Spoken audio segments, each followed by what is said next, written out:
Start. यह अच्छा है कि मोदी सरकार जनगणना कराने की तैयारी कर रही है।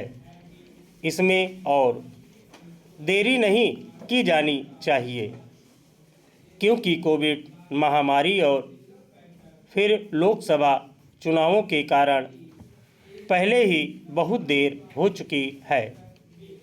इसके चलते नीतियों का निर्माण 2011 की जनगणना के आंकड़ों के आधार पर ही हो रहा है।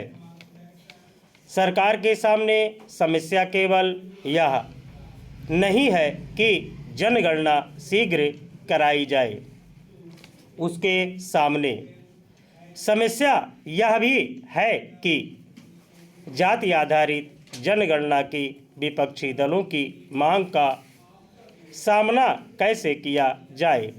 विपक्षी दल और विशेष रूप से कांग्रेस न केवल जाति जनगणना पर जोर दे रही है, बल्कि इसे लेकर सरकार पर दबाव भी बना रही है।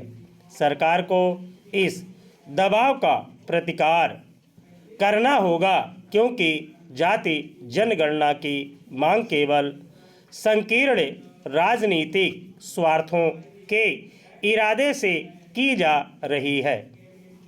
जाति जनगणना का उद्देश्य समाज को चुनावी लाभ के लिए जातियों में गोलबंद करना और जातिगत आरक्षण को तूल देकर वोट बैंक की राजनीति को धार देना है। यह सही है कि भारतीय समाज जातियों में विभाजित रहा है, लेकिन अब जब यह विभाजन लगातार कम होता जा रहा है, तब जाति जनगणना कराकर जाति की राजनीति करने वालों को सामाजिक विभाजन का अवसर नहीं दिया जाना चाहिए।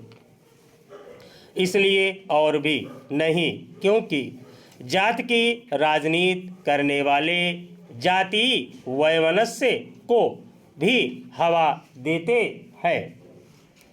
जाति जनगणना से केवल विभाजनकारी प्रवृत्तियों के सिर उठाने का ही खतरा नहीं है, यह एक बेहद जटिल काम भी है और इसीलिए 2011 में मनमोहन सरकार ने जाति जनगणना कराने के बाद भी उसके आंकड़े सार्वजनिक करना सही नहीं समझा था।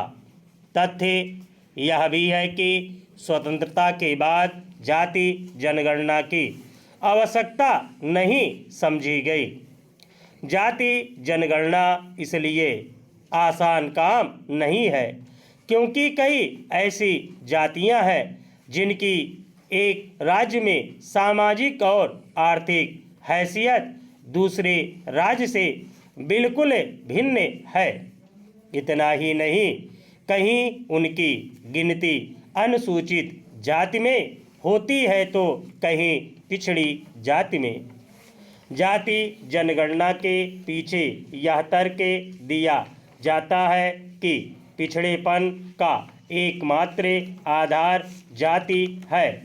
एक समय ऐसा था, लेकिन अब हालात बदल चुके हैं।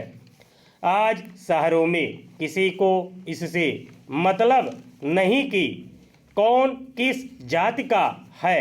जाति जनगणना कराने का मतलब होगा देश को फिर से जाति विभाजन की ओर ले जाना। इससे बचने में ही समझदारी है।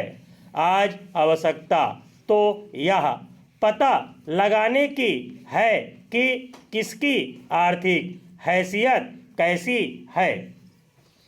जनगणना के जरिए यह काम अच्छे से किया जाना चाहिए, ताकि आर्थिक रूप से पिछड़े लोगों का उत्थान करने वाली सटीक नीतियां बनाई जा सकें।